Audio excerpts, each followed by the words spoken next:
Welcome to our channel. Today we how to set up deep links with Firebase and App Links, beginner guide step by step clearly. To set up deep links with Firebase and App Links, start by creating a Firebase project. Go to the Firebase console and click on Add Project. Provide a name for your project and select your Google Analytics preferences. Once your project is created, click on Add App to link your mobile application. Choose either Android or iOS, based on your app's platform. Follow the on-screen instructions to register your app with Firebase. Once registered, download the Google Services.json file for Android or the Google Service Info.plist file for iOS.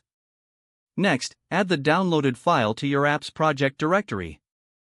For Android, place the Google Services.json file in the app folder. For iOS, add the Google Service Info.plist file to your Xcode project. Now, let's enable dynamic links in Firebase. In the Firebase console, locate dynamic links in the left sidebar. Click on Get Started. Choose a URL prefix for your dynamic links. You can either create a new domain or use an existing one. After configuration, you will receive a URL prefix like https://example.page.link. For Android, add the Firebase SDK in your build.gradle file.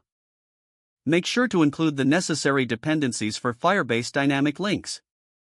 For iOS, use CocoaPods to add Firebase SDK to your project. Now, implement the deep linking functionality in your app's code.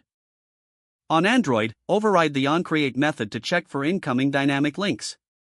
Use the Firebase Dynamic Links API to retrieve the deep link. For iOS, use the application Continue User Activity method to handle incoming links.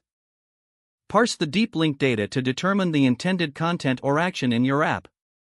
Now, test the deep links in your app. Create a sample dynamic link in the Firebase console.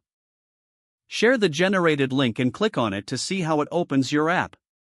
Make adjustments based on your testing to improve the user experience.